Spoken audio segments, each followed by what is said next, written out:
Hi, I'm Naima Latif, and you are watching the Female Solution Global Radio TV show. And in just a moment, we'll be joined by Mamadee, host of today's show, Wisdom with Mamadee. And she'll be talking about Jim Crow genocide survivors correcting the historic record. Well, we've got quite a bit to talk about as we recognize those elders among us who really have lived through some things, and we'll get a chance to hear their story as we set the record straight.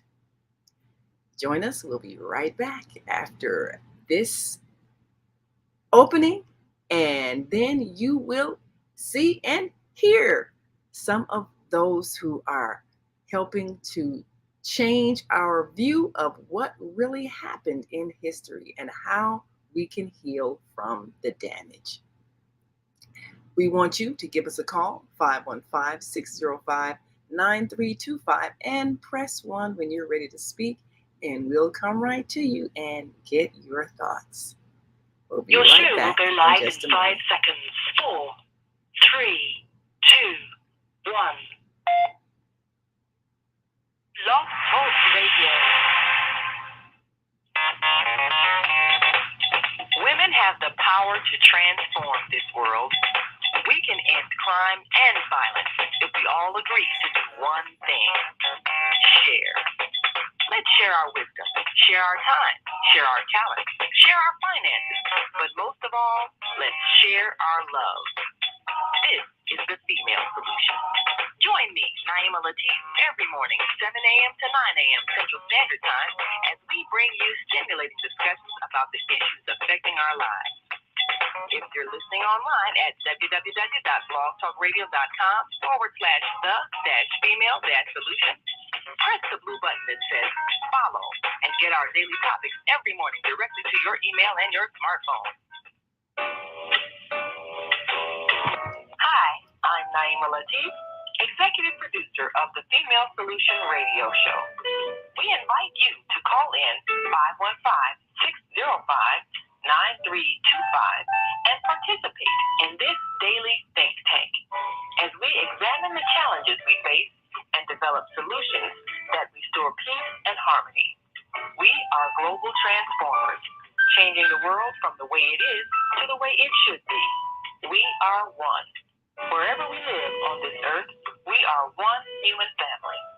On behalf of our team of radio hosts, I want to extend a greeting to all the members of our family, whenever and wherever you may be listening around the world.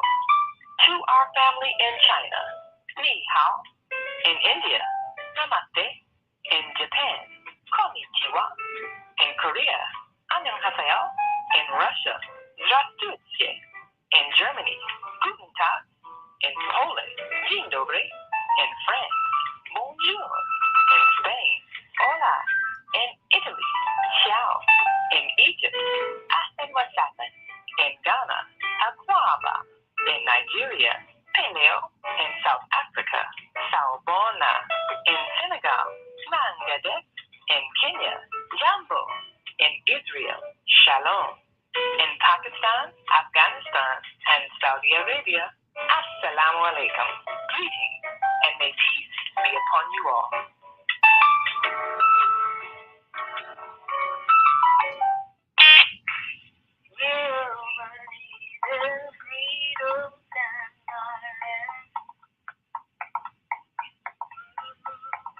You believe in freedom, and not risk until it's gone. We believe in freedom, that's why hear me talking to you. We do believe in freedom, and not risk until we give it up like this. For the God, it's not important not to give it up like this.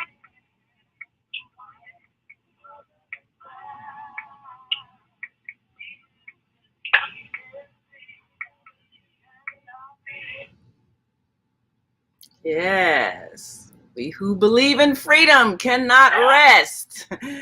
And here we are live with Mamadee at a fabulous town hall meeting. Greetings, Mamadee. Hallelujah, greetings, and welcome to Wisdom with Mamadee. The attendees are inside the town hall meeting, and I'm in the lobby. I can't. So as they come out, I'm going to try to snatch them and have them deal with our theme today, which is Jim Crow, genocide survivors, setting the historic record straight and identifying ourselves, reclaiming our glory, and demanding reparations. But we've got a few minutes to just think about that, because coming in chains, kidnapped from a continent, is not the same as coming from countries and shores. What happened to Negro blacks, given that name by the transatlantic slave traders, because it means black in Spanish, and they were among the founding fathers of the transatlantic slave trade. So, descendants of enslavement in the USA, what happened to us did not happen to everybody. And Bill Clinton and George Bush said in the United States of America and the Senate, half of the United States, the Senate and the Congress apologized in 2009 for enslavement and what they call Jim Crow segregation laws was actually genocide by definition, because genocide means causing serious bodily or mental harm to members of the group. And when the United States said that slavery had caused hard and mind children, as a matter of fact, they were saying serious, but they didn't use the word serious. They danced around it and said heart and mind damage. But mind comes from, what mental comes from mind. So it said that this damage was so severe that it was doubtful that the children would ever overcome it. If you're 6 years old when you get this damage, and it's doubtful that you will never overcome it, that's serious. And if it's serious, by definition, it's genocide. It's called serious bodily or mental harm. And so, how could the children overcome it? They were not counseled. They were not helped in any way. So those children in 1954 grew up, and they passed that damage down to their children untreated, and they are in their 50s. They grew up, and they have passed this serious genocide damage on to their children who are in their 30s, and they are the parents of teens and weens, and that is the group that we're seeing every day. 10, 11, 12-year-olds hijacking cars, raping human beings, murdering human beings because of the untreated harm. And if that harm has gone from worse to worse up to worse, and it's connected to what we see today. So we have got to say the correct words. Dr. Martin Luther King Jr. said, Brother Dr. Prophet Martin Luther King Jr. And a prophet, because he shared a personal dream on August 28th, but he left a prophetic vision on April 4th. No, not April 4th, but April 3rd, 1968, when he said, we as a people, meaning we as a Negro people, will get to the promised land, and we will, through the righteous of reparation. It's not a check. It's not a welfare check. When they have just given people that we're not even in a war with $650 million in support services right off the bat. Then they went and gave them $13.6 billion into a budget that we can't afford to feed ourselves with the rising prices. We can't afford to drive ourselves to work. And many people got their vehicle because they don't have buses in their neighborhoods. It's their only route to getting to work. And when you're paying $5 a gallon or more for some gasoline, and you only earn $7 an hour, how can you survive? So you're going to lose that job. So what's going to happen to your family while you're giving these other people, not even in a war that you're involved in? And then you come back up and say, well, that's not enough. Let's give them another $800 million. Nobody is saying that's reparation. Nobody's saying, let us, charity begins at home and spread abroad. Nobody's saying that. And for some reason, we as a people, we're in denial about what happened to us didn't happen to everybody else. And reparations is to repair damage. And we're so damaged until it has gone in and changed our DNA. They call it, I believe, transgenerational epigenetic inheritance DNA. It was once explained to me what it is to live under constant terror.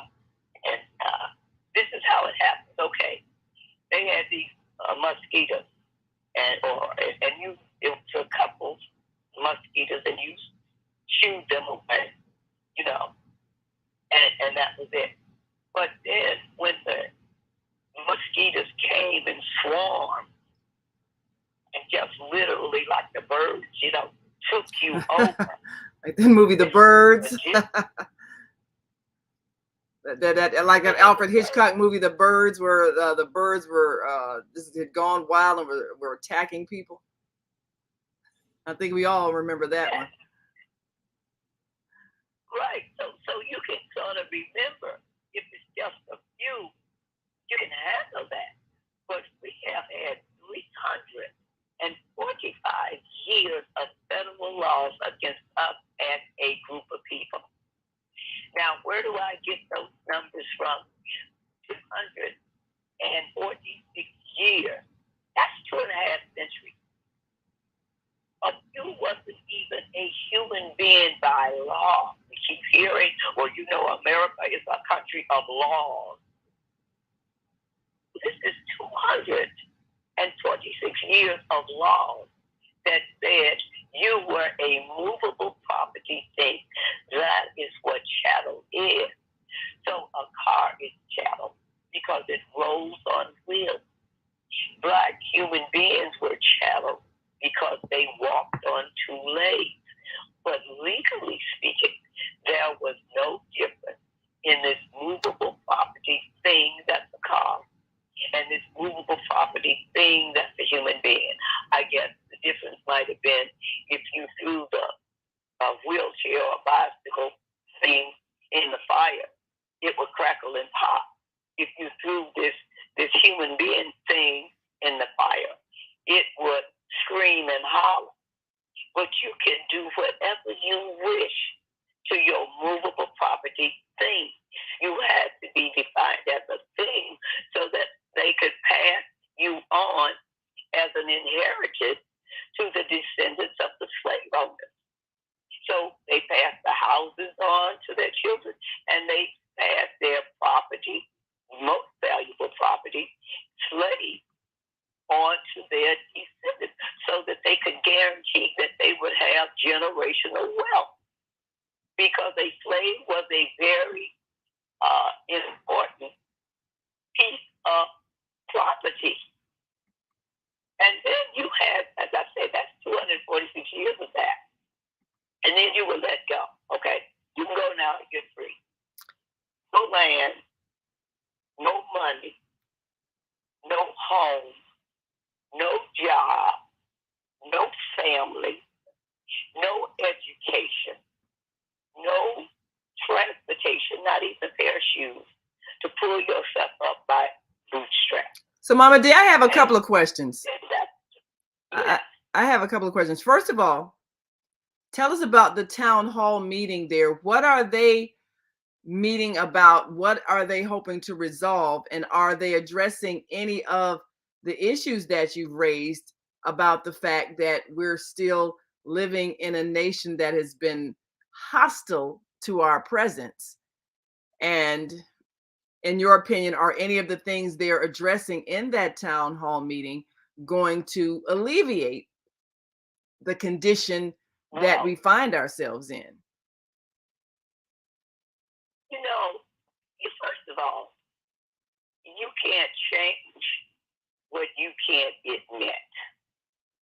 So the first thing we have to do is get on one page. We've got to identify them. This town hall meeting is dealing with, well, when you open up a town hall meeting, you open it up, violence that we see on the street, to establish a Dr. Conrad World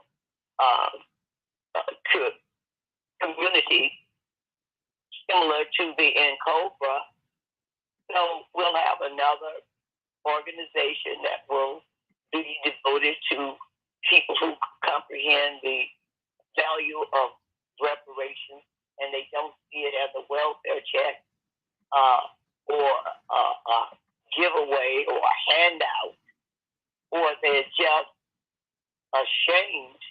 Reverend Dr. Prophet King says, you don't have anything to be ashamed of. These things were done to us. We didn't do these things to other people. But so this is what they're doing, and this is what we have a tendency to do.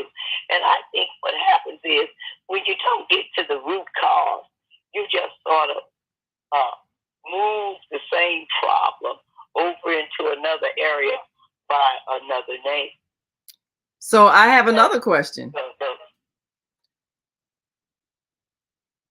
As you've mentioned, other immigrants came, the majority of them came voluntarily. Some were fleeing various problems in their countries, such as war or famine or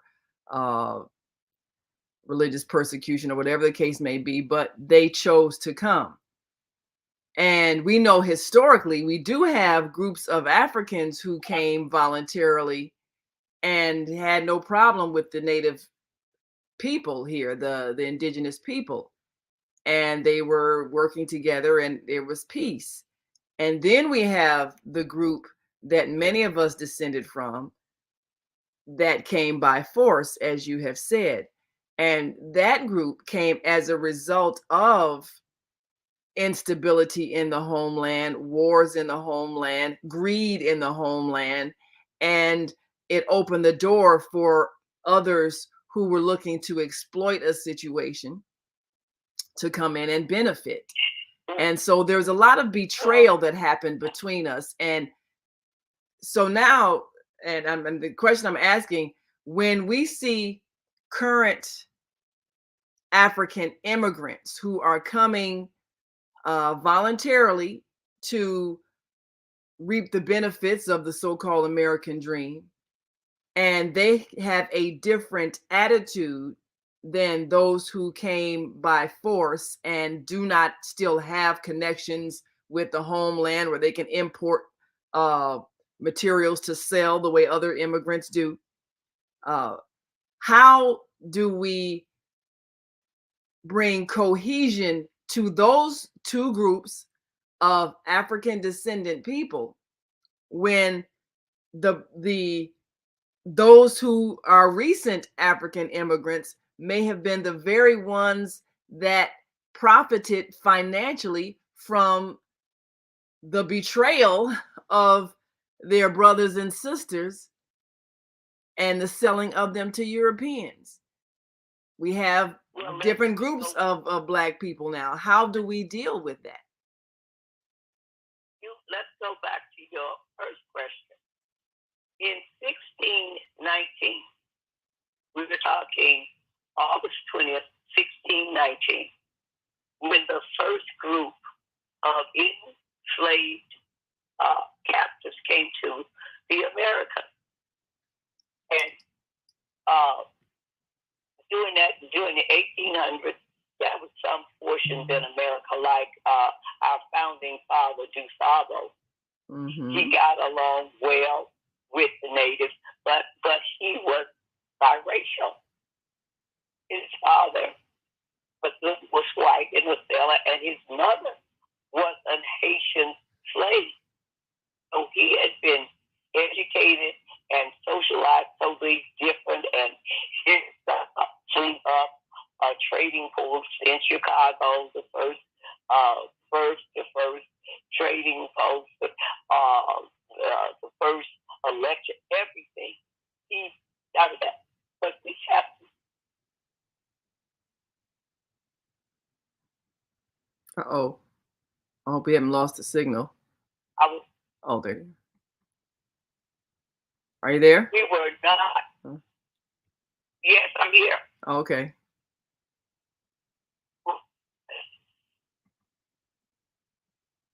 Can you hear me? Yeah, your sound is going in and out. I don't know. You might need to change locations so you get a better signal.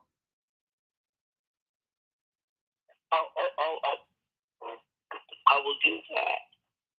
And meanwhile, we have a comment from one of our Facebook family. No, excuse me. Can you? Yes. Can you hear me now? Usually, I have my first half hour as a commentary. I don't usually take questions or anything during that particular, because I'm trying to set up what we are talking about, in addition to what our program today is about.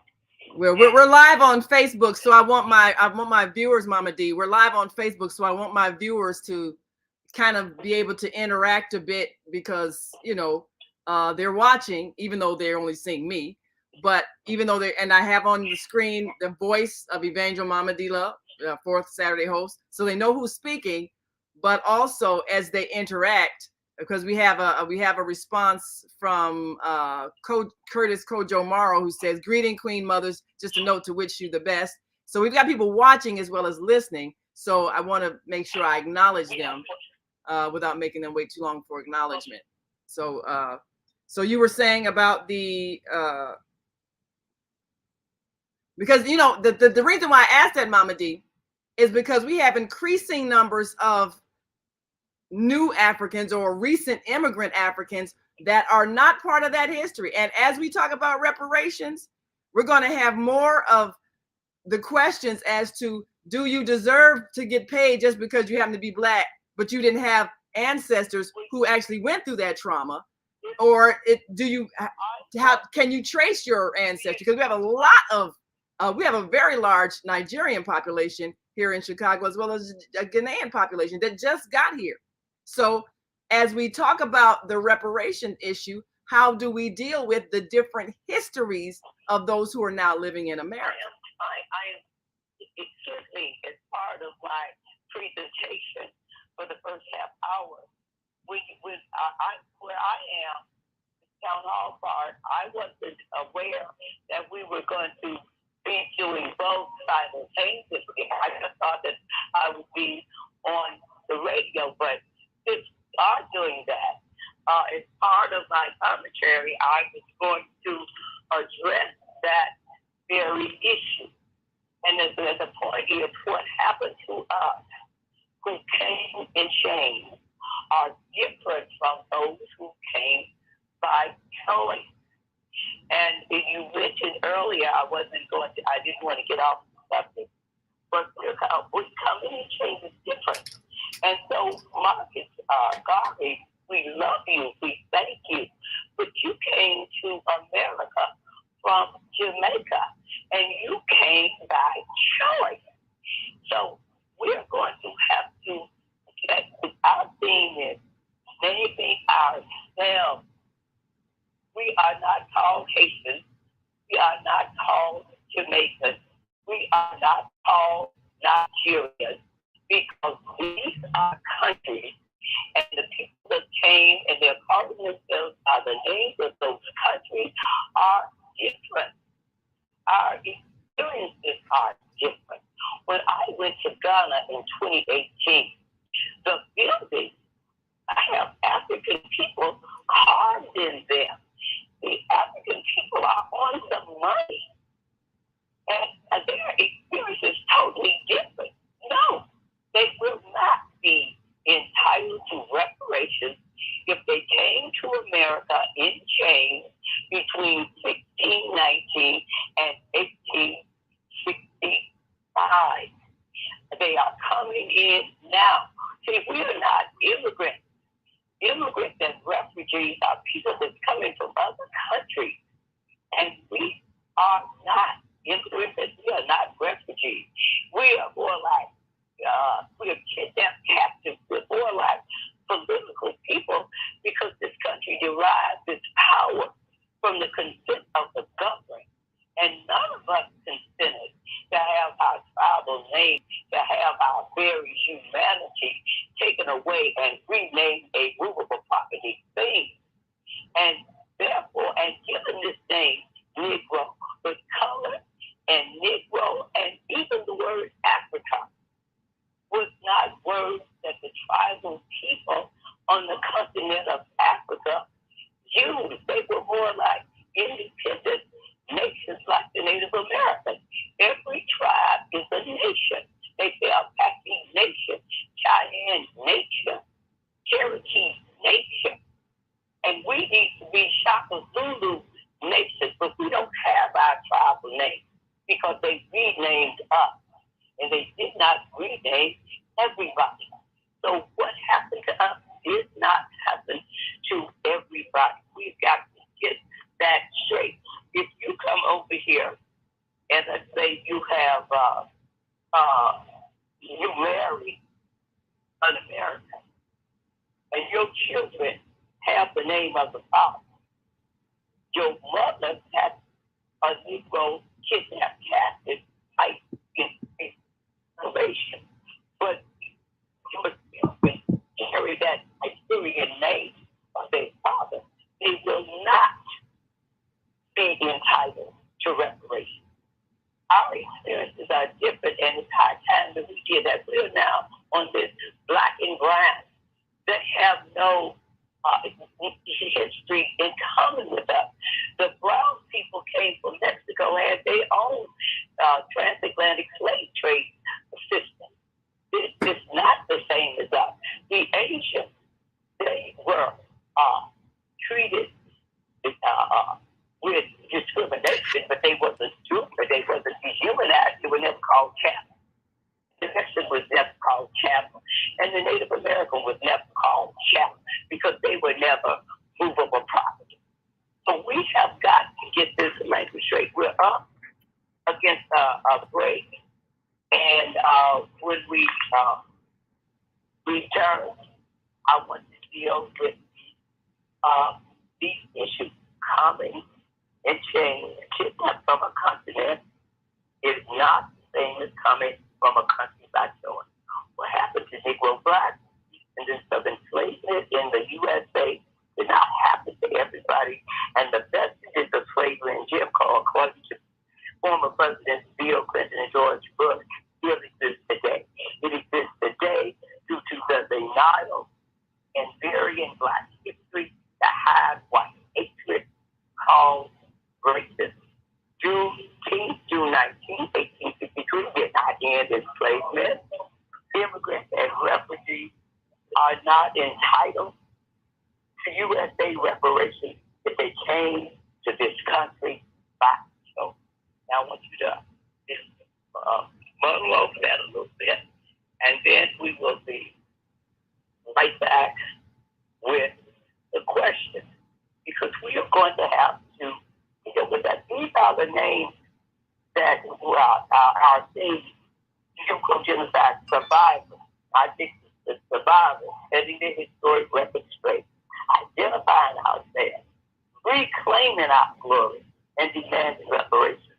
These are the names that we have got: Africans in America, Afro-American, Afro-descendant, Moorish America, Afro-American descendants of slaves, INAA, Indigenous, Native American, Africans, Black Americans, people of color, American Africans, Muslims, African Americans, Asiatic, Black, and Negro. Who do you say you are?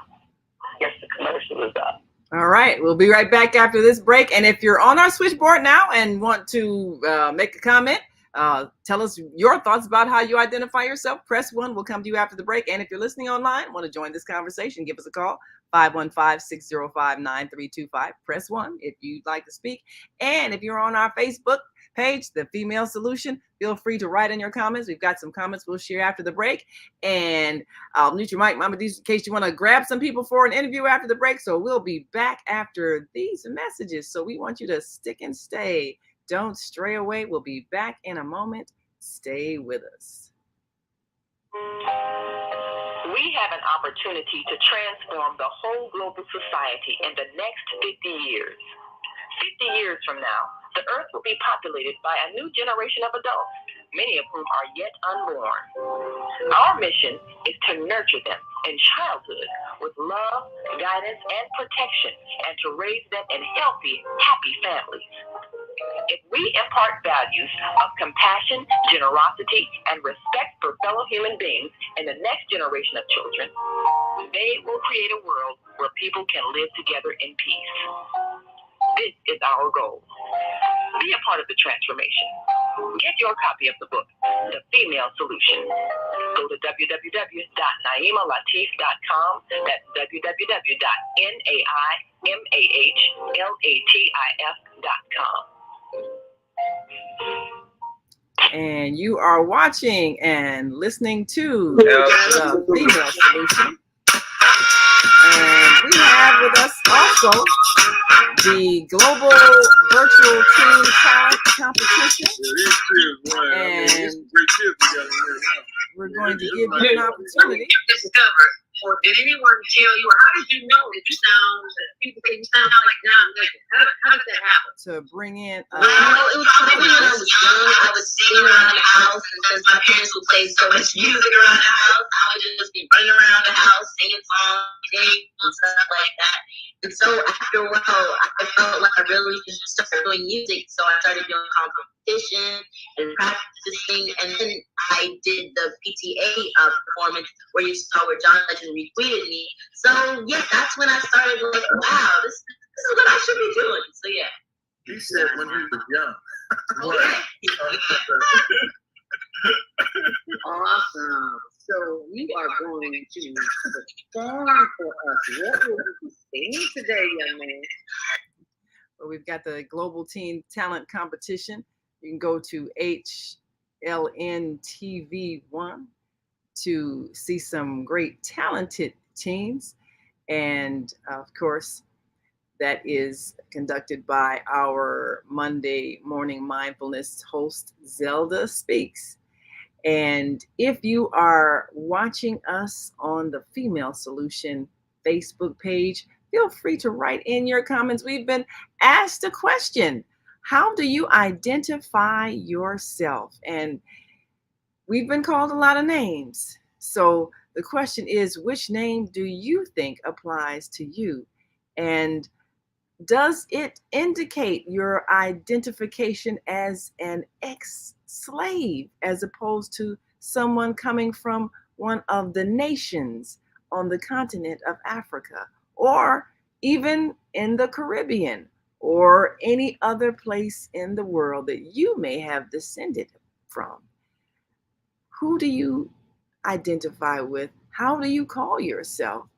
And do you think that those who are descendants from the transatlantic slave experience should be paid for their suffering? So we will be returning with Mamadee in just one moment. And if you are listening online, we want you to join this conversation. If you're on our switchboard now, we want you to join this conversation, because this is a question that will definitely come up for many of those of African descent. We'll be right back.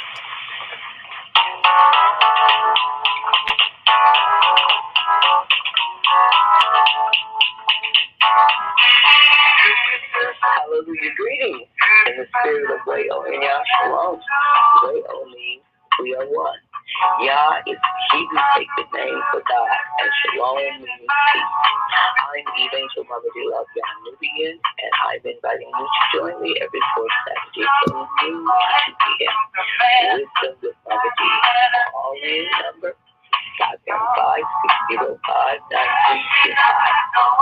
Wisdom, rooted in support of daughters of motherhood preparation, and spiritually speaking, men who do the will of God are mothers too. As a demonstratory educator, author, activist, international award winning sports, and ordained minister, females, I want you to say farewell to all things seen and unseen that present your potential. You bring forth life and give birth to babies. A kid is an animal being with 4 legs. A child is a human person with 2 legs. That can change feelings, but feelings cannot change facts. A mother teaches love. Love is beyond that which is out and holds. That's what Wisdom with Mamadee is about. Join me every fourth Saturday from 1 to 2 p.m. Call in 515-605-9325 to share your wisdom and love so shape. Remember, mother's farewell. If you don't, your child will. And if he doesn't, society disagrees. Females, you are the local transformers with the power to change this world. Use it. You believe in freedom and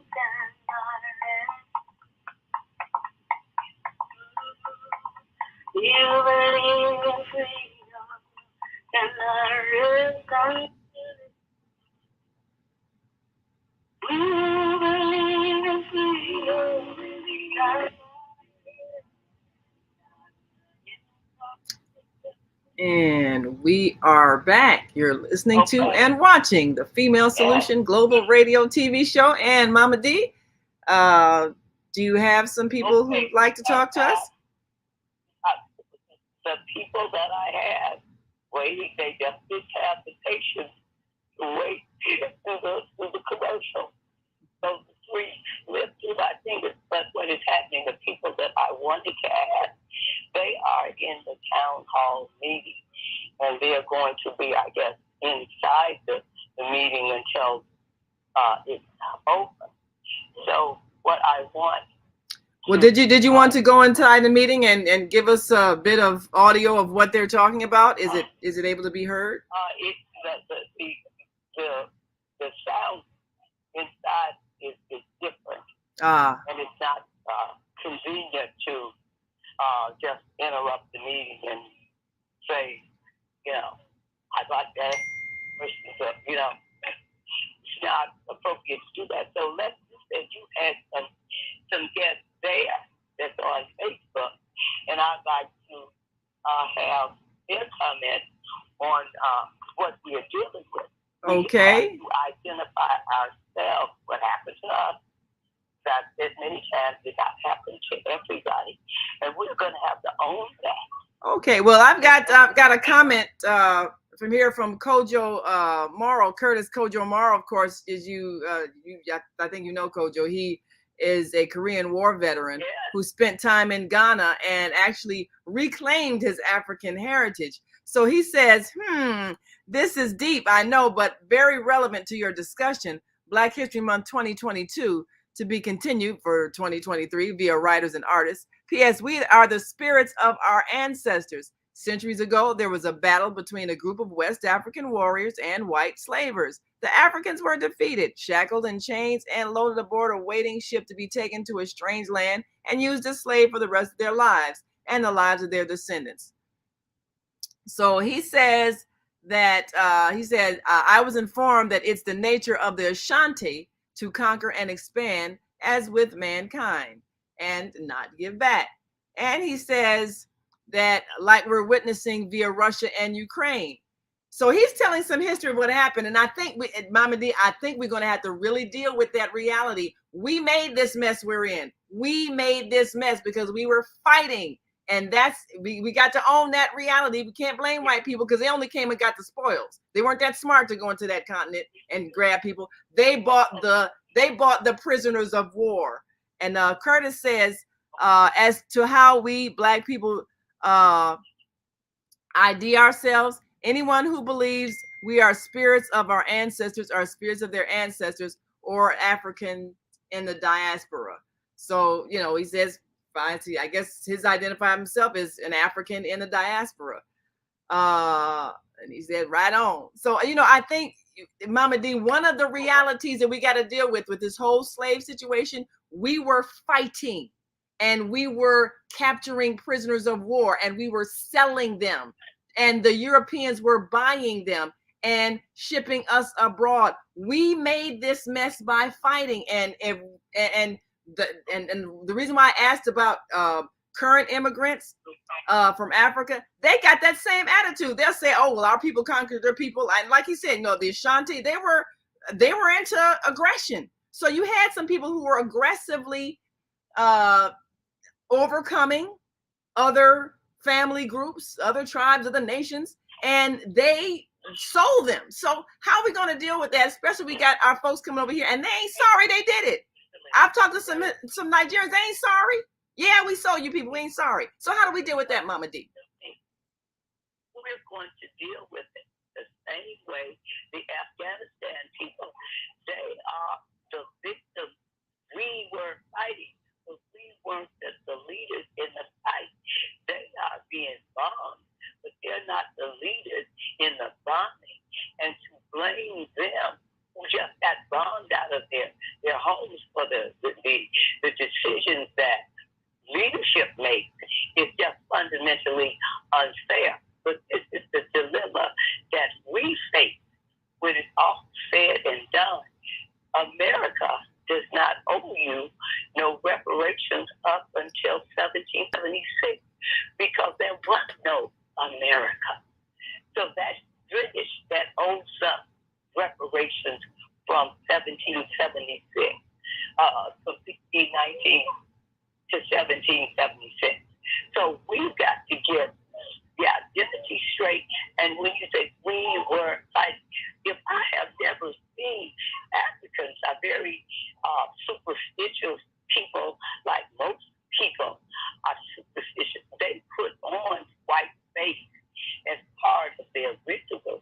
But for them to see a white face where the paint didn't come off, to have big thunder guns that could blow up whole area. You were in your tribal wars like the Native Americans, but we each had bows and arrows that we were fighting with.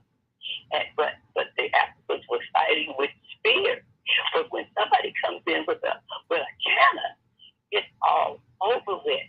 So if you have never seen a white person in your entire life, how is it all of a sudden you don't know his language, you're scared to death because he's white with a cannon that's blowing up a whole village, and all you're used to doing is fighting on your tribal weapons with, I got my spear and you got your spear, and this is what we got going on. But you expect us to believe that these white people who we never saw before knows your language, you know their language, you all went down to Chase Bank, and you drew up an agreement and said you could have these slaves. No. If I beat you, you become part of my family. If you beat me, I become part of your family. Well, Mamadee, I got a thought about that, because war is war, and I don't know if it's better to be blown up to death or stabbed to death. I mean, is there a preference? A spear will stab you to death. Is that better than being blown up, or are you still dead? I have a person here that has to go back to the town Okay, hall. let's give us their name so I can spell it and put it on the screen. My name is Shirley McLaurin. Hey, Shirley McLaurin. And I am a member of Encobra. Hey, Shirley McLaurin, member of Encobra. All right, we got you. I'm a member of Chicago Encobra for the last 30 years. And we're here at the Chatham Theater doing a informational presentation for Dr. Conrad Worrell's conference today. And all right. So while she's out here, we have this piece on Blog Talk Radio, Wisdom with Mamadee, the female solution that you just got to be talking to our visionary host. And our theme is Jim Crow Genocide Survivors, setting the historic record straight, identifying ourselves, reclaiming our glory, and demanding reparations.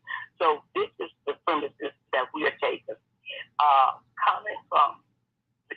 Coming in change, kidnapped from a continent is not the same thing as coming from countries by choice. And what happened to Negro Black descendants of enslavement in the USA did not happen to everybody.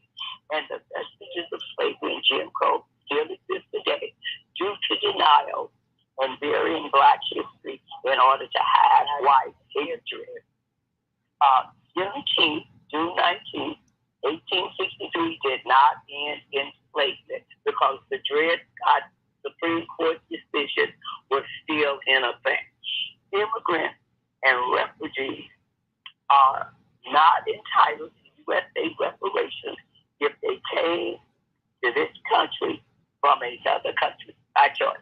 So would you address those?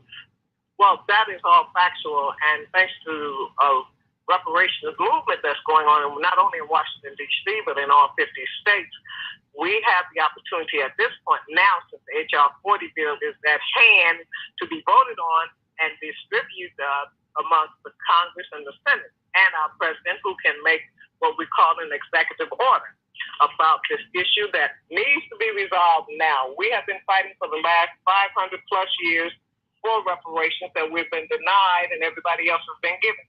And thanks be to the Mamadee keeping up with the historical facts, amongst others, that we have members here in Chicago in Cobra. If it wasn't for them and Dr. Conrad Worrell's attempt to make sure that in the NATO, or was the national, when he went over to in 2001, when the United Nations voted slavery a crime against humanity. They said it always has been, and they recommended reparations for descendants. A few days later, the hit on America happened. It all went away, but it really went away because Colin Powell, who represented the United States and Israel, who's gotten everybody's reparations, including land and everything else, in the United States, walked out. And so that reparations for us became the DREAM Act, Development, Relief, and Education for Aliens, non-citizens, minors under the age of 31, amnesty from any crime that's not federal, and exemption from student loans and student debt, when by law, 246 years, we could even go to school. This is a country of law. And so I asked the president, I said, could you add another A, development, release, and education for African-American minors under the age of 31, and amnesty from any crime that's not federal, and exemption from student loans and student debt. We can't just sit back and watch people that we're not even in war with get $650 million off the top, followed up by $13.6 billion, followed up by, we got to give you another 800 million, and then it won't even allow a bill that's 30 years old to be passed when you have offered $450 million, because you talk about somebody who got separated from their family members. Mamadee, I have a question for Shirley. I have a question for Shirley McLaurin, and Cobra member. Mamadee, I have a question for Shirley before she has to go back in. Let me just finish this thought. When they broke into this country, and because they were separated from their children, we don't have family jails to put kids in. If you get arrested, you go one place for adults, and your children go to another place. But they broke up their family when they left their family members and broke into our country. When we can't visit Ghana without a passport. We can't visit the country we were kidnapped from, not any country. And then we're going to sit back and allow them to give them, talk about that for their separation. And we've been separated from being human for 246 years. So we want. And I'm just going to add to what Mamadee said, because Mamadee is a historian of all of this. If it were not for us that are still relegated to staying here in the United States and fighting, not leaving the country, go to other places like Ghana and various Costa Rica to get away from this slavery mentality, slavery laws that we live up under. It's time for change, and it's time now. Absolutely. So Shirley, I've got a question for you. Because we've got one of the people joining us on Facebook Live here, Curtis Kojo Morrow, who's been to Ghana. And of course, was born here in America, fought in the war, in the Korean War and all that. And he's got a statement about reparation. But the question that I have before I read his statement, I've got a lot of friends and associates who are recent immigrants from Africa. A lot of Nigerian friends, a lot of Ghanaian friends, a lot of friends. Got some Senegalese friends. So many who have come recently do not have the same belief about what America has to offer. I mean, they've experienced racism because this is a racist place, but they also came voluntarily, unlike those who were forcibly shipped here, and they came seeking the economic benefits. So their political position about this may be different, and even though they are recent immigrants, they're still Black. So when it comes to the reparations issue, is there a way that NCOBRA has designed so that those who recently came, and maybe their children might have been born here, but they are immigrants, they are not descendants of those who were forcibly brought here, and they also still have ties to their native country and language and culture? So how is NCOBRA dealing with that reality that we have a growing recent immigrant population of African people? This is what we're Americans, number one. Number two, we're working on that aspect basically because, again, we have had the opportunity to reorganize in the last 2 years because there's so many aspects that we want reparations for. Okay? So that's the only clear way I can answer your question. We're working on that aspect. Okay? And what we're saying is they are immigrants, they are new Americans, they have laws and all kind of benefits and sanctuary status that we do not have access to. And this is one of the major problems. They are coming from a country who's seeking a better way of life. But at the end of the day, as Reverend Dr. Prophet King said, we are treated like exiles in our own land, and they are treated like citizens, and they just got here. So no, our experiences are not the same, and it's not that complicated. No, because you have a Black skin, you are not automatically entitled to all those benefits of restitution advantages that everybody else has is because you are bilingual. And because you are bilingual, you are given preference in jobs and everything else. And again, because we were kidnapped on the continent, America is our mother tongue language. And people say, well, you can learn another language. Why should we have to change our mother tongue language to convenience somebody that just got here or has broken in here with preference in jobs and everything else? So these are the kinds of things that we have to rectify. I got another question, and maybe Mamadee, maybe you and Shirley, if she's still there, can answer. The more time passes, the more our lineage and our descendants change. We've got a lot of African descendant people who are, just like you mentioned with Dusable, are mixed race. There's some are Asians, some are Hispanics, some are Caucasians in various parts of the world. So people are intermingling, intermarrying, and producing children that on the census form, they got to check other because they have all these additional heritages and they're not choosing to claim Africa as the only ancestry. And there are also a lot of people who are doing the DNA test. So they've got a lot of people who might have, 20% Nigerian, 30% Swedish, 10% Irish, 5% Ghanaian, and they have all this mixture. So how would those people who now have all of these various mixtures, how would they identify themselves as descendants of those enslaved when in fact they might have a higher percentage of European ancestry? It doesn't matter. At the end of the day, it's not based on my DNA. When I went to Ghana, it said European. It's not based on that. We have got the slave owner name, your Brown, Smith, and Jones. And when you come here with the African name or the Jamaican name or some other kind of name, you are coming from a country with a land and a language, and it is not the same. I don't know why that's so difficult for us to digest all of the stuff that we have gone through. Do you know what the John Lewis right to vote? What is the right to vote Advancement Act?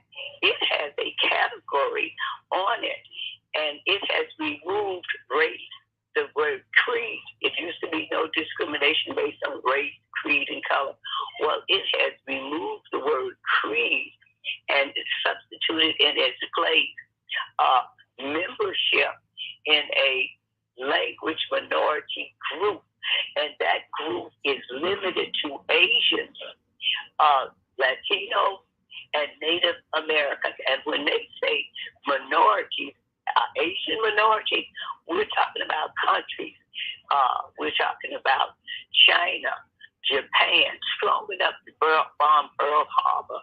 We're talking about Vietnamese, Korea. These are countries where we're talking about Latinos. We're talking about Cuba. We're talking about Puerto Rico. These are countries. When they're talking about us, we are a racial group, but it's limited to these Asians, Latinos, and American Indians, and the Haitian, Nigerian, listed under Black or African American are not listed in that membership group, even though they are bilingual and they are coming from a different country. People need to read that John Lewis Voting Rights Act, because what it does, it manipulates and plays with what citizenship is. Always on the bridge last week and 57 years ago, the Asians and the Latinos and the American Indians were not on that bridge fighting. 50 years last week, the Native Americans, the Latinos, and the American Indians was not on that bridge fighting for voting rights, but the Congress has determined they are the most disenfranchised voting group in America. Well, Mamadee, you've got a couple of callers, and you got some statements on Facebook that I'd like to share before we take a break. You've got a few statements on our Facebook page, and our callers, I'll take you right after the break. And we've got Will Curtis, of course, said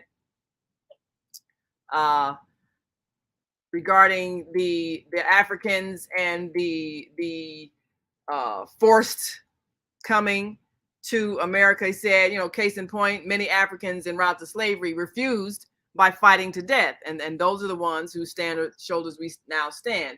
Yeah, they're right. They're those who resisted. And he said, to my dear sister Mamadee, such is war, and that is what he said. He said that men seldom fight and win when fighting on equal terms. And he said, as sad as it might sound, and he said also concerning reparations, which reminds me of my grandfather when they talked about reparations, slavery and 40 acres and a mule. The following is a tribute to my grandfather and uncles and there are many stories they have. May they rest in peace. Remember stories my grandfather told us as kids, like how he and other freed slaves ran from the plantations to get away from them, the mules and cotton fields, as far as possible. And he was 12 when the Civil War started. His grandfather was 12 when the Civil War started. He said he also told us that you wanted, you could fight back. So Curtis, who is, I believe, a senior in his 80s now, also remembers a grandfather who was born in slavery, and they left the South, they left the farms. Many of them had an opportunity to fight in the war. But one of the things I want to say before we take a break, you've got a lot of people who, as they think about that heritage, and they look at all of the things that, like I said, they may be mixed with or may have traveled, they may not choose to identify with an ex-slave heritage anymore, because that may be something that they see as a victim mentality that isn't giving them the incentive to overcome, because they are not just descendants of those who were enslaved. They may now have so many other aspects of their family lineage. Now, all of that, be that as it may, you see, it's not based on a personal decision that we might want to make. Someone has just come out of the town hall meeting, so I want to try to. Okay, well, let's grab them, and then we'll take a break after we talk to them. Okay, but we're right. You're taking the break now. Okay, I'll take a break while you set up the interview, and we'll be right back. Okay, very good. All right, and we'll be back in a moment. If you're listening online and want to join this conversation, give us a call, 515-605-9325, and press 1 when you're ready to speak. We'll be back in a moment. Stay with us. The Female Solution Global Radio TV Show invites you to an invigorating conversation with our team of hosts Monday through Friday, 7 a.m. to 9 a.m. Central Time. Start your week with Monday Morning Mindfulness with Zelda Speaks. Tuesdays, Self-Cell Care with Jody Susan. Wednesdays, Repairing Broken Families with Naima Latif and co-host Kareem Hamid. Thursdays, Soulful Solutions with Dr. Debbie Green. And Fridays, Health and Wellbeing with Beata. Saturdays, tune in 12 noon to 2 p.m. Central Time. First Saturday, Success Strategies with Jana. Second Saturday, Wendy Williams Esquire on relationships. Third Saturday, Move Around with Deborah. And fourth Saturday, Wisdom with Mamadee. Join us Sundays, 7 p.m. to 9 p.m. Central Time for Soul Purpose Healing with Beata. Call in and comment, 515-605-9325. Press 1 to speak to the host and be a part of the solution.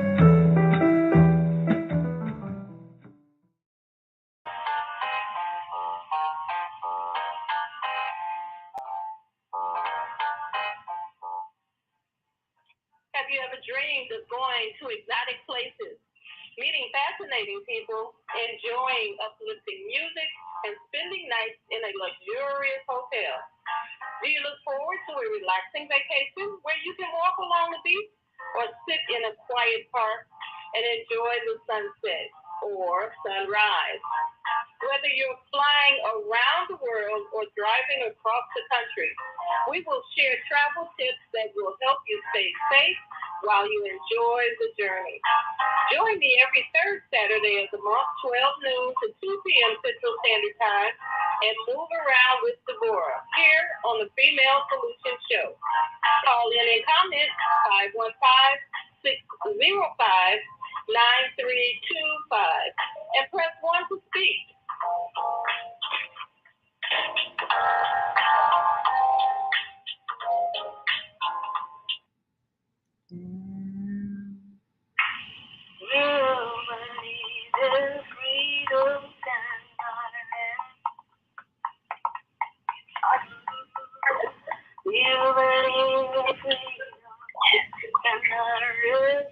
All right, we are back, and we've got Mamadee live. We're back, and the first time we set up, she has disappeared. But my grandparents were in the very chains of slavery because enslavement did not end until 1865. And if your parents were born before then you are a descendant of slaves. And I was raised by a mother whose mother was in the chain of slavery. So, and if you change your name or whatever, you don't have to have that Negro name, Brown, Smith, slave on the name, but you won't be getting no reparations, and that's okay. Now, I have a person who just came out. All right. Of the, and after that, we'll take a break. We'll take a caller after you talk to them. So 773-636, we're coming to you next, and 263, and then 314-677, we're coming to you after that. And Mamadee, who do we have there? Asking the person that we should call ourselves, because when it comes to he's right here, so we're taking out polls so they can check and say what they want to be called, because we're going to have to identify ourselves, reclaim our glory, and demand reparation. And everybody didn't go through what we went through, and they will not be entitled to. So I'd just like you to tear off this bottom slip here and say what you wish to call yourself. And since you just left out of the town hall meeting, would you address what you think about what happened to us didn't happen to everybody, and everybody that comes over here is not entitled to reparations. What do you feel about that? And then please give us your name. Identify yourself. My name is DeWitt. Can you spell that, please?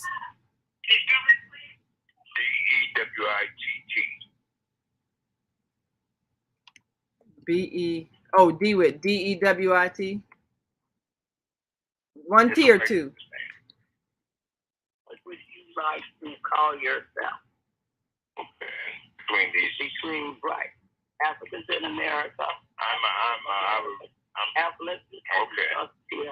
Afro descendants, ADOS, American descendants of slaves, NAA, Indigenous Native American Africans, Black Americans, American Africans claiming the country first and then the continent, African Americans, Asiatic, and Black. And we have this people of color is on here too. So I believe I'm quite maybe I can identify with a couple of these, like the descendants of slavery. I can identify with the Negro, and I can identify with the African American. Yeah. Or the Black American. Okay. Thank you. But ADOS, American descendants of slaves, does not have anything with what happened before we were slaves. So we're talking about billions of years of history and past of civilization, and then we're just going to claim the 400 years American descendants of slaves and we don't have no history when we're using that title. The word Negro is part of the chattel slave name that the founding slave traders gave us. It was not our African tribal name. So our dilemma right now is when you say African American, you're claiming Africa instead of the country America. And that's kind of backwards. But if you're here before 1776 and 1619 came before 1776, you are indigenous native, like Richard Wright said, native sons, indigenous native American African. So that way you got your country America that you're claiming, so you won't be treated like exiles, like Dr. King said, in your own land. And you're claiming your former being kidnapped from a continent.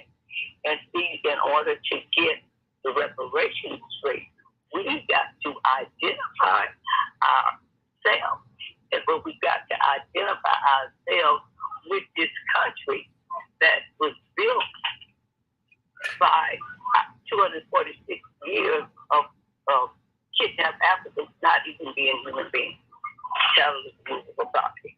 So with that in mind, NAA, Indigenous Native American Africa. We don't even have to say CP, just NAA, Indigenous Native American Africa.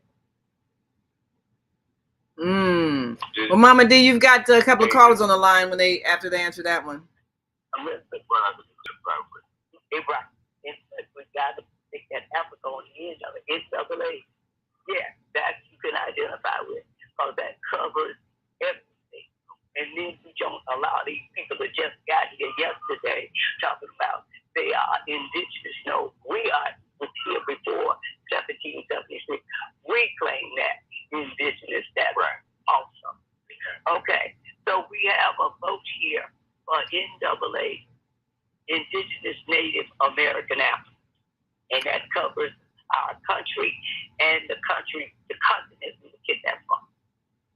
Well, okay. All right. Well, you got some callers now. I'm going to take caller area code 773-263. Please give us your name and where you're calling from and your comment regarding your racial identity. 773-263. Go right ahead. So I thank you, and we're going to go online. Yes. So, Mamadee, we've got a caller on the line. Go right ahead, caller.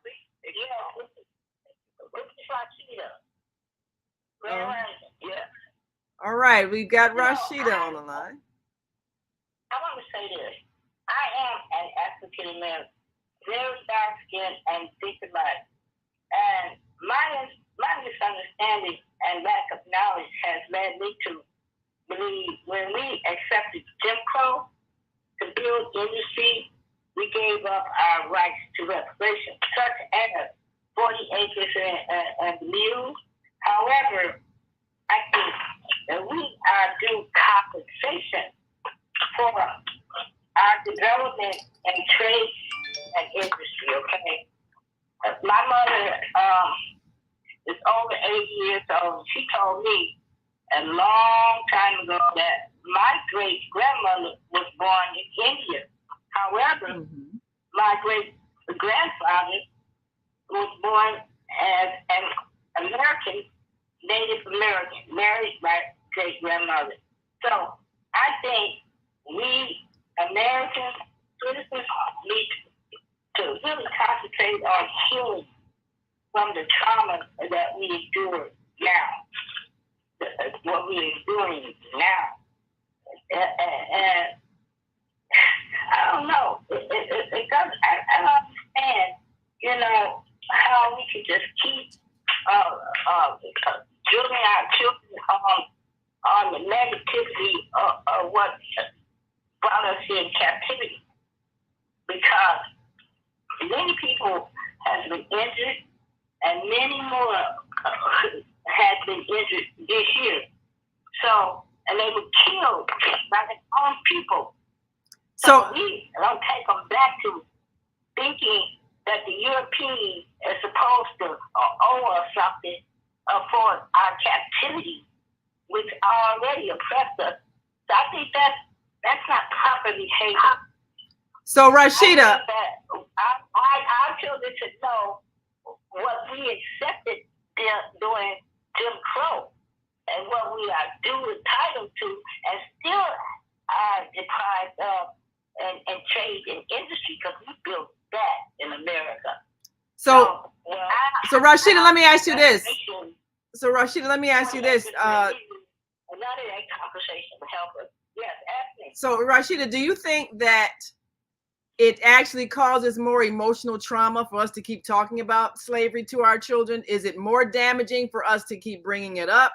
Or should we not talk about it and focus on, as you said, what is happening now? What are we doing to each other now? How are we violent toward each other now? And how can we fix that right now, which is what we're doing to each other, as opposed to whatever white people are doing in terms of discrimination? So do you think we should not keep talking about what happened? Would that be more damaging to keep bringing it up? What are your thoughts on that?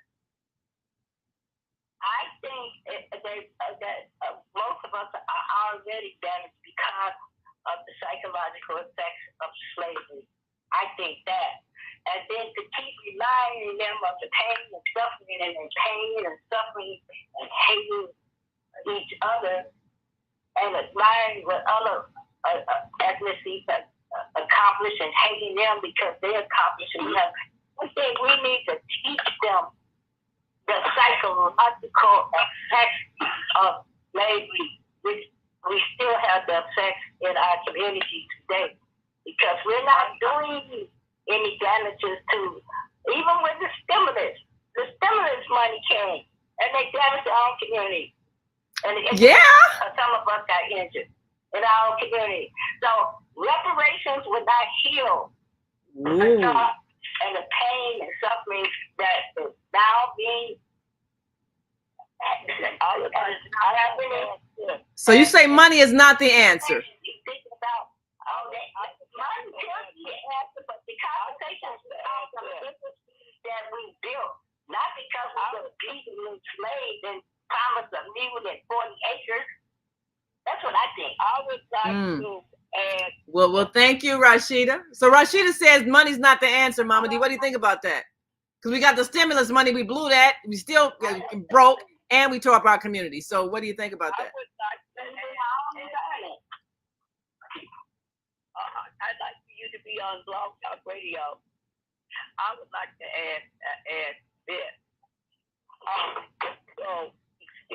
Jim Crow started, we were, as I said earlier, released without anything, not even a pair of boots for ourselves, and then from 1866 to 1954, that was 88 years of law to keep the status of the Negro down. This is what the Brown Girls Excuse me. I listen to you. I'd like to. Go ahead. Thank you, Rashida. We'll bring you back a little later after I take some more calls. Go ahead, Mamadee. Well, we're going to try to take some different people. I think we gave her adequate amount of time for questions and for answers. But I want to repeat this because she brought up, like, we had a choice in Jim Crow. They were 88 years of law that separated people from education, and as they said in their own language, everything was done possible to keep the status of the Negro down. And they didn't say the status of the black and brown or the status of Asians or Indians or anybody else. That's what Jim Crow, that's why black, a bird, is a crow. These laws were divine. Now, when you add 246 years times 88 years of laws, that's 335 years, and then you add 11 years from 1950,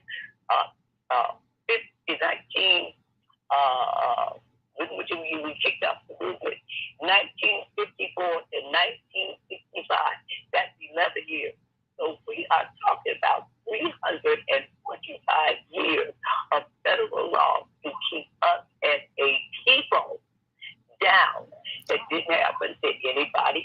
So Mamadee, you got a couple of callers on. I'd like to bring on area code 314-677 to respond to your thought. Go right ahead. Give us your name, where you're calling from, and your comments, please. Yeah, hello, Naeem. It's Pianki. And there's a show that comes on at 4 o'clock, Black by Color Only, that talks a whole lot about this. It's different from what Mamadee is exposing. It'd be on Saturday. It'd be on the day in about 2.5 hours. You know what channel? Black by Color. But here's the thing. And I really appreciate the man DeWitt, which is a Dutch name, which does mean the white. And to make people only look at one side of their biological tree, I've heard students complain about that. They say, I don't just want to know about my African side. I want to know about all of my sides. It was said in University High School there outside of St. Louis about a decade or so ago. And another thing, blacks today owe African tribes reparations for what they've done to get them expelled from the continent. Not all, but a whole lot. You owe them reparations. And that sin, the sin of the father, follows the son. So Pianki, are you saying? I'm gonna mute your mic for just a moment because we're background noise. I'll bring you right back. So Pianki, you're saying that just like the Europeans who were let out of the jails and sent to America because Europe was getting rid of its riffraff, and so they sent boatloads of those who had been filling the jails and had committed criminal activity. They sent them here. You're saying the similar thing happened in Africa, where those who were shipped abroad, those who were sold to the Europeans, those who filled the slave ships, those were the people that the whatever nation captured them and imprisoned them and enslaved them, that they deserved it because of some wrong they had done, and therefore they're in the same category as the European prisoners that were taken that were sent to America. Is that what you're saying? So therefore So you're saying therefore the blacks here owe the Africans their reparations? Is that what you're saying? In essence, yes, but in some cases not, because what happened, if you was captured in war, if you was captured while doing a crime, you either paid restitution, or you was killed, or you was sold off by the Africans of their tribe to the people in the market in order for them to gain compensation for what you had done. So it may have been African tribes that took you down to the marketplace and sold you in order to recover the damages that you done. Still out of background noise. Okay. So I'm gonna open your mic in just a moment, Mamadee. So what about the situations when there were paid enslavers, and there was business deals where certain people were paid to go in and burn whole villages and capture people? What about many of those situations? And there are many accounts where people said, the slave catchers came, burned our village, killed men, captured the children, or captured the women, captured the men who didn't fight back or couldn't overcome them. And this was an act of war, but it wasn't a provoked act of war. It was an act of business. They were captured for the purpose of selling them to those who wanted to purchase them. What would you say about that category of people? It was a business that had been going on in the continent of Africa way before they ever met somebody with a white face. Okay. Matter of fact, Africa taught the rest of the world slavery of those types. Okay. If they had the first civilization, you're talking about things that go on in human civilization amongst people. And for over 1,000 years before any transatlantic slave trade, that practice had been going on to the east, to the north, and later on with the transatlantic to the south. And you talk about 40 acres in a mule. Well, that acreage belonged to Indians. It didn't belong to no. It belonged to the Indians. So you're saying how was Sherman and Secretary of War Stanton going to give away Indian land because they said that plantation owners, which by the way was black too, nobody never mentioned them, which is a misjustice because you say that we leave black people out of history. So why do you leave the black plantation owners that own slaves out of history too? Okay, so let's get Mamadee's response. Thank you, Pianki. We appreciate your perspective. So Mamadee, Pianki from St. Louis is saying that number one, Africans were enslaving them, and number two, I'd like to answer his question. yes. Yesterday was the 21st anniversary of the International Day of Remembrance for the victims of slavery and the transatlantic slave trade. Yes. It's been 21 years since the United Nations voted slavery a crime against humanity. It always has been, and America has not recognized it. People are coming out of the town hall, and so, would you help me pass? Would you help me pass these out? Everybody got and area code 312-669. We're coming to you next. So hold on. The last line, and give me what your preference is. Tear off the last strip. Yes, tear off the last strip. And give it to me because that's one of the things that we're doing. But because we're trying we need to fill off the last strip and tell me your preference. So Mamadee, while you're getting that, Mamadee, I'm gonna go to another caller, area code 312-669. Give us your name, where you're calling from, and your thoughts.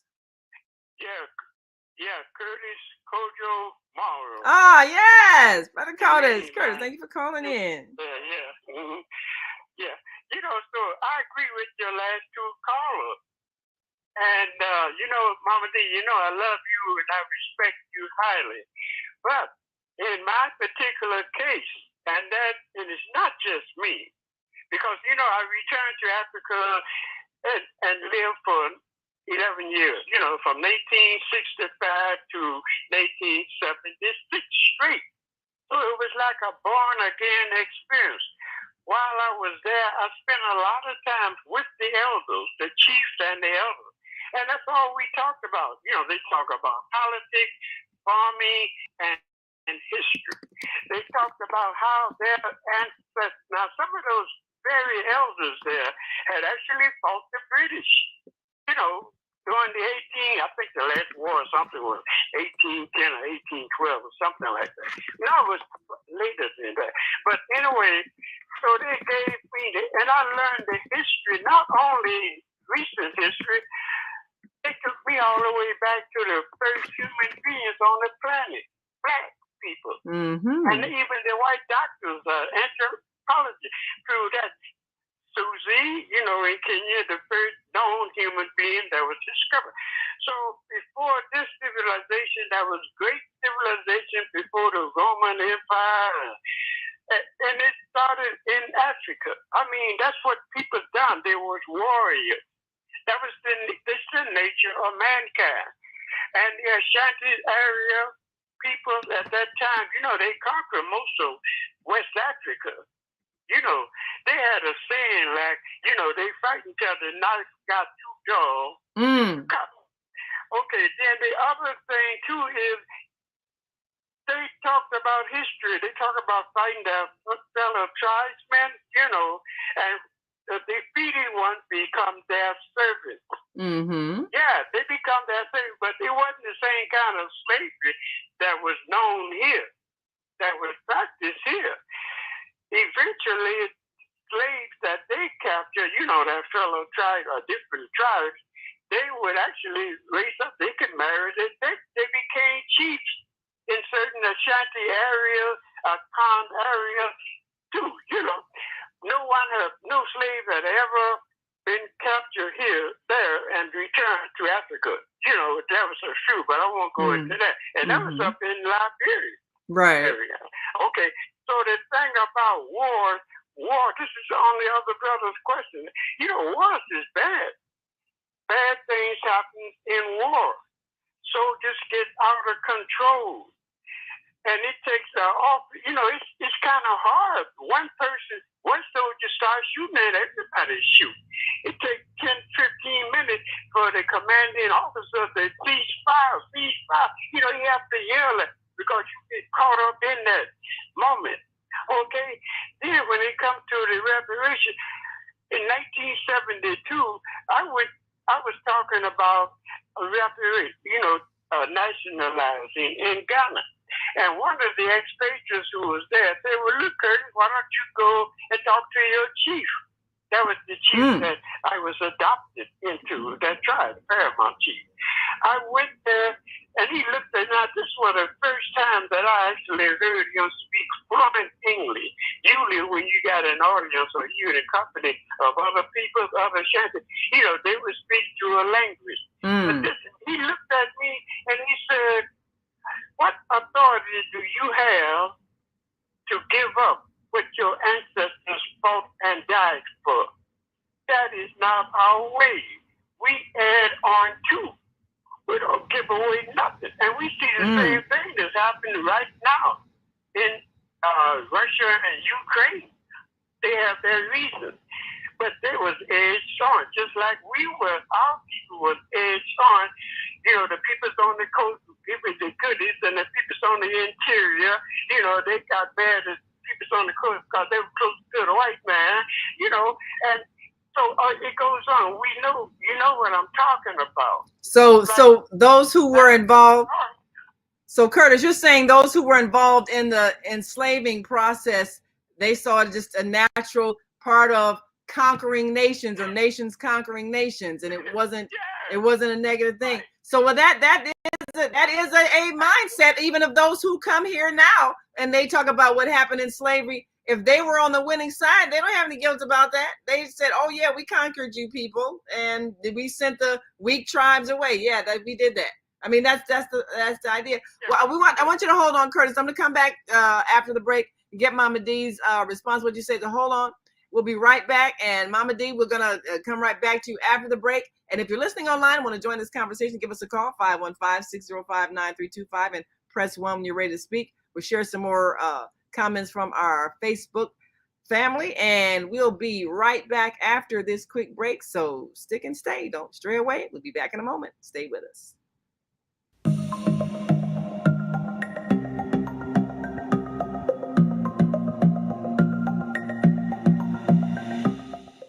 Hi, I'm Barbara. I'm Cheryl. And I'm Naima. We're 3 Black moms.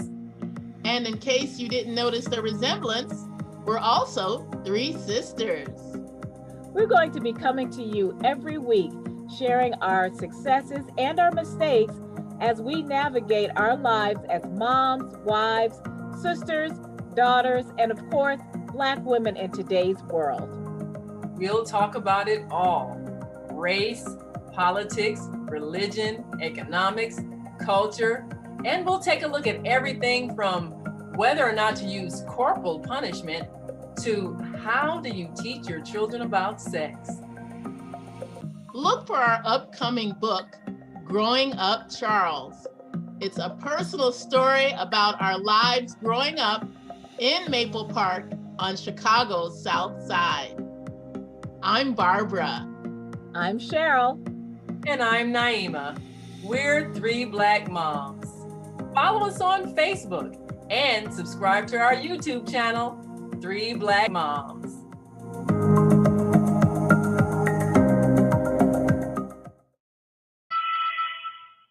Hey, it's time to take charge of your health. I'm Bianca, your holistic life coach, and every Friday at 8 a.m. Eastern Daylight Time, I'm here on the Female Solution to empower you to make choices that will assist your evolution to abundant health. I'm also blogging every Sunday evening at 8 p.m. Eastern Daylight Time. That's Soul Purpose Healing, where I bring you a spiritual chiropractic adjustment to bring you back into alignment with our Creator's love, compassion, and wisdom. Join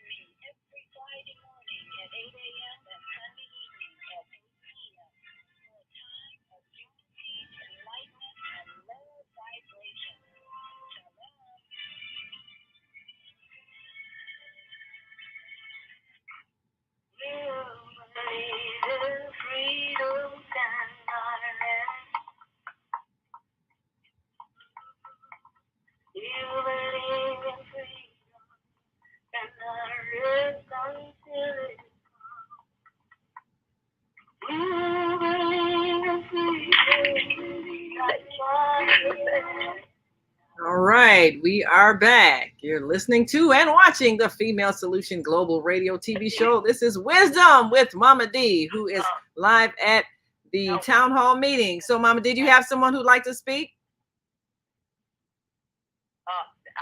The people that we have would like to speak because we have to set a priority here and talk to the people that's here in person instead of the ones on the phone. But we've got people they've tried to wait around but couldn't. But let us just get back to the question at hand. Did you hear the last caller, the remarks about the fact that slavery was about warfare? You know, we got 2 votes today, and that's kind of throwing me off. And well, Mamadee, I got to keep the show going. Sometimes people can't hear you. You know, we got a job to do here. So now, if you want to grab somebody that's there, we'll give them a chance to speak. But if you talk a long time, Mamadee, then people do walk away. So I just put the holes there. okay, well, see if you can. If you grab one of them, we'll give them an opportunity to speak. Moving right along, I'd like to answer the question. All right. Since they are not here, they have chosen. So far, 5 people have chosen the names from the list that I gave. I had included Moorish American. Okay. It's not, for some reason, it's not typed on that's one of the choices. Also, Moorish American. Black is not a land. The people on the continent of Africa do not claim the continent. They claim a country. They say, I'm from Ghana, and I'm Benin. I'm from Liberia, and I'm from Liberia. I'm from Kenya, and I'm Kenyan. The President of the United States, Barack Obama, said Black has no standing in law, and that he was not the first Black president. He said he was the first Kenyan American president. At the end of the day, we've got to get off of these emotional responses of Black. There is no land called Black. There is no land called Negro. There is no land called people of color. We've got to get with the land called America. This is our country. Our native tongue, because of what happened to us, is English. And when you pass there's 2 ways to be citizens in America. And that is to be born in America, according to the 13th, according to the 15th Amendment. You are born in America, or you are a naturalized citizen by taking a naturalized citizenship test that requires you to read, write, and speak English. And the federal law says that in order to vote, you must be a citizen, not have your visa for a few days that they're doing in New York and want to do in Chicago, do this home rule. You have a constitutional right when it comes to voting. You must be a citizen. And in order to be a naturalized citizen, you must read, write, and speak English and pass that test. But what they are doing with the John Lewis right to vote Advancement Act is they are saying that everything that is in English concerning with voting must be put in your language. So whether that violates the naturalized citizenship law that says in order to be a citizen, you must read, write, and speak English. So what they're saying is everything, according to this membership in a language minority group that I said earlier, is limited to Asians, Latinos, and Native Americans, which are sovereign. They have exempt status, cultural rights, sovereignty, land, and money.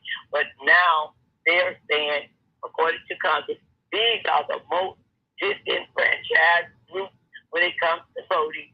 but they were not on that bridge 57 years ago, and they was not on that bridge last week. But all of a sudden, they're at the top of the line when it comes to voting rights. Well, Mamadee, you got two other callers that are on the line. Let's take area code 773-450. Give us your name, where you're calling from, and your comment, and then 314-381. We're coming to you next. Go right ahead. 450. Give us your name, where you're calling from, and your comments.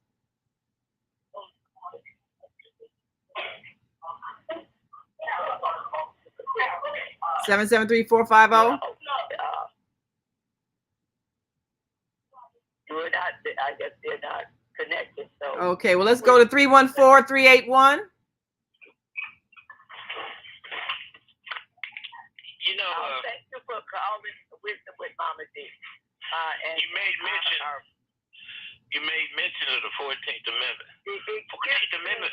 Excuse me, we are not taking repeat calls at this moment because I wanted to answer your question. And I'm here to answer. Let me ask you the question before, because you have been on one time. Well, you had so much noise behind you, I couldn't tell if you were talking or not. Well, you see, that's because I was trying to get the people in that was here in person. So, Mamadee, are you answering the question about the warfare that led to the slavery? I believe Bianchi and Curtis made that point that there was warfare and conquering, and people were sent away on purpose.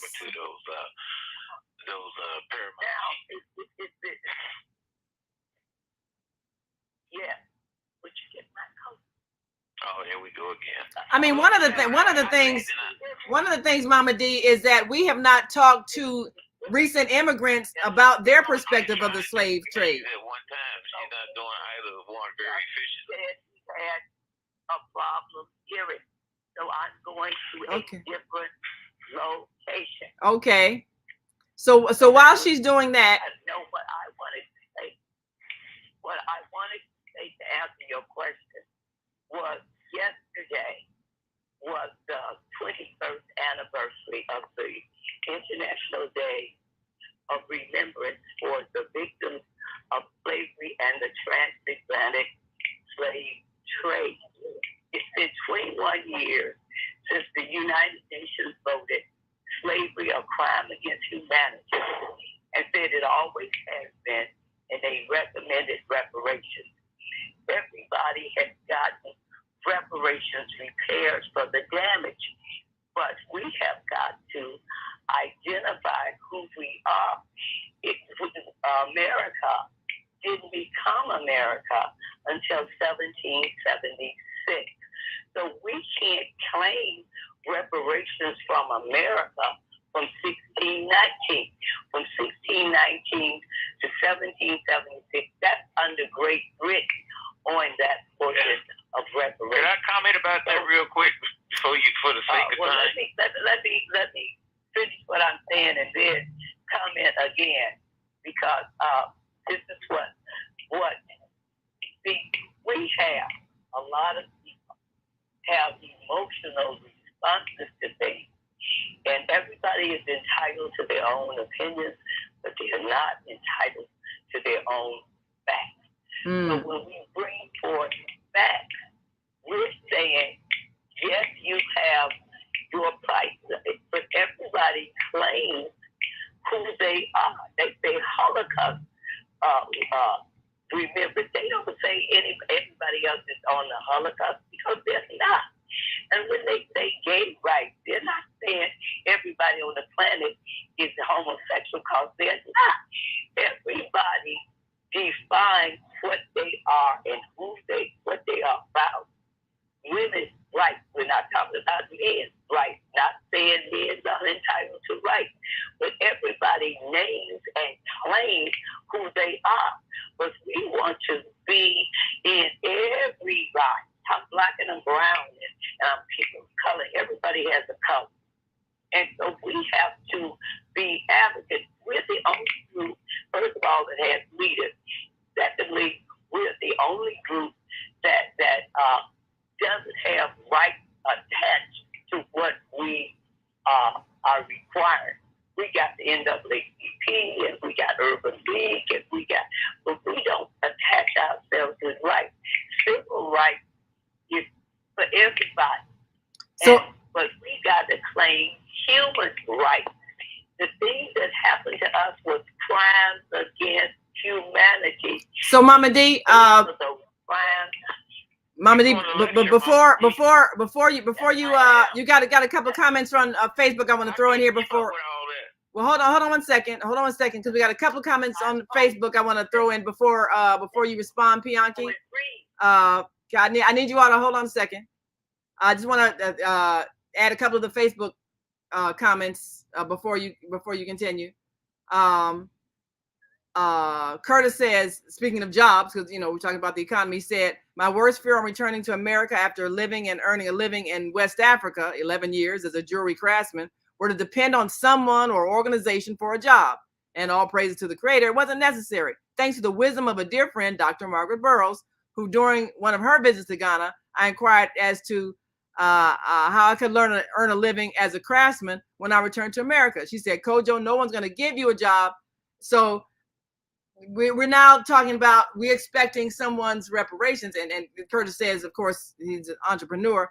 So the question that I would put out there, if other ethnic groups are saying, look, we came to America to take advantage of the opportunity to create entrepreneurship, why aren't Black people doing the same thing? They have everything that we have in terms of skills. How come they're not doing what we're doing and creating jobs instead of waiting for someone to give them something or even repay them for something?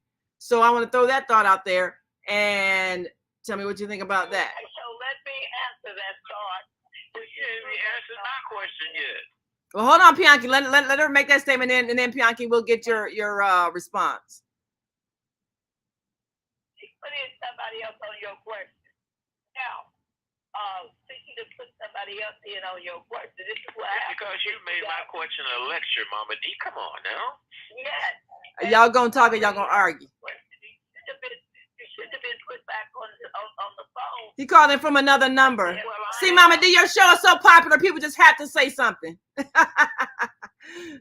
let me say what I gotta say so I can be gone, please. What's happening here? We got a co-host and a co-host, one in person at one place and one online in another place, and that's quite a challenge. Yeah, it is. But you include me in when you be using words like we. I mean, you and Naima can talk to each other every day, all day. Can I say what I was getting ready to say, please? Pianki, since you're gonna whine, Mamadee, please let this man say his little thing. Say your thought, Pianki. We know you got a thought, so throw it out there.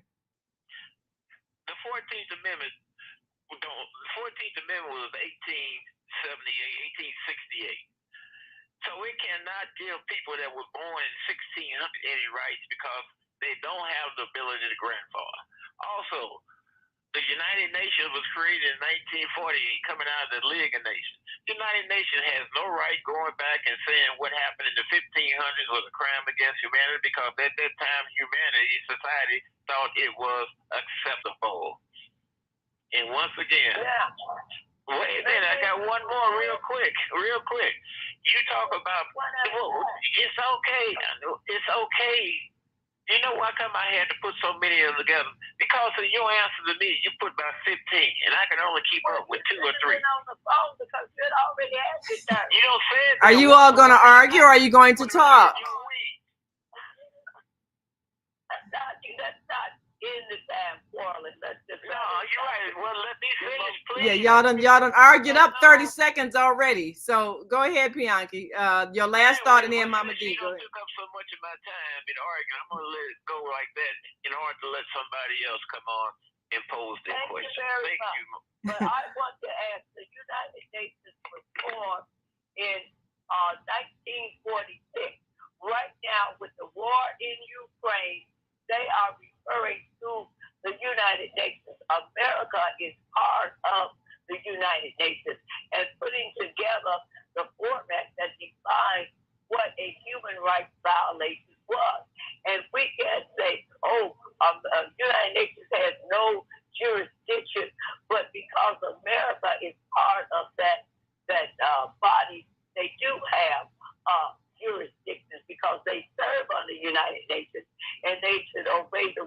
regulations of the United Nations.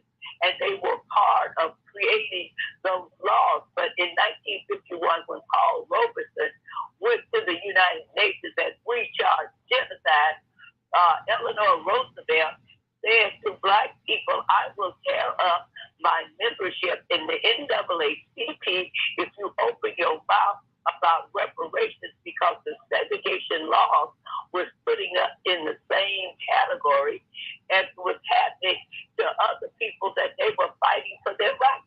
They're sitting here fighting for the rights of everybody else but us, because we are under a different category of citizenship. But the 14th Amendment says equal justice under the law, and that they cannot hold form of servitude status against you as a people. And the 15th Amendment gives you the right to vote if you are born in America or naturalized in America. Those are constitutional rights. And the 13th Amendment free slavery, but they sort of had slavery by another name when you are incarcerated. And the first crime was not having a job. And you could serve vagrancy. You could serve anywhere from a year to life in prison because you didn't have a job. Well, that is true. 246 years of 100% employment. And now because you don't have a job. So what I'm saying is we have citizenship rights by the Constitution. We never should have gone in for a civil rights bill that's limited to 20 plus years. But if you get your naturalized citizenship law, you are not under that 20-year limitation. So we went and changed in a constitutional right for a civil rights bill. But at the end of the day, we can go back to the Constitution, and it trumps the Civil Rights Bill or the Civil Rights Act or these other things that they have come up with. Well, you got a response here, Mamadee, and you got a couple of more callers. We only got about 6 more minutes. Let me throw in this one here regarding our I guess heritage. Curtis says, as for DNA, in his book My Sankofa, My Born Again Experience, he wrote the book about that. He said it was before the discovery of DNA. 6 years ago, in 2015, I had a DNA test done and discovered that 87% of my ancestors' DNA are from the Ashanti, Akims area, where I had been adopted and lived from 1965 to 1976. So he brings up a point, Mamadee. You have a lot of people who are doing the DNA test. They know exactly where they came from. They know exactly the area, if it's mostly, whatever part of Africa. So they will know the identity if they choose to adopt it. So then would America owe them reparations? Will the nation that sold them owe them reparations? To address that, I went with Harry Small and Liddell Harris of WVON to Ghana in 2018. Yes. Now, before we went, we all had to take DNA tests. I was shocked beyond belief, and shouldn't have been, when mine came back European. Whoa. Worse by African is I know they're kids. My father was full-blooded. My father's mother, my grandmother, was full-blooded Cherokee Indian. However, this wasn't taken on the father's side. It was the mother's taken side. on the mother's side. Yes. But my mother was one of the yellow gals. So somewhere along the line, yesterday when they did the International Day of Remembrance for the victims of slavery and the transatlantic slave trade, they talked about 90% of all the enslaved little mothers were 12 or 13 years old. And 80% of that 90% were children of the slave owner.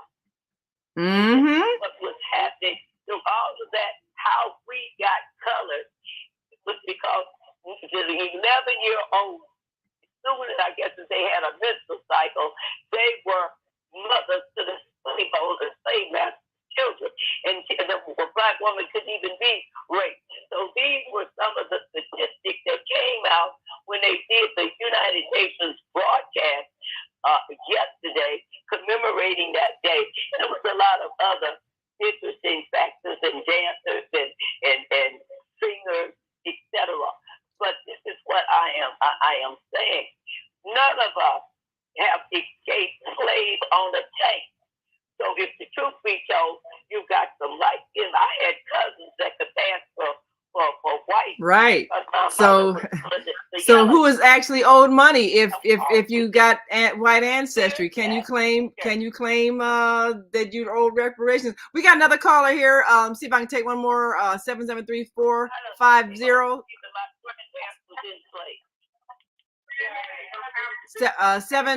Where are we at? 773-450. Your mic is open. Are you there? Yeah, 773-450. Your mic is open. Go right ahead. What is your response? I was just wondering, this is such a wonderful program with so much information, and the time is running out. You all should allow us to at least get an extra 5 or 10 minutes worth of that knowledge.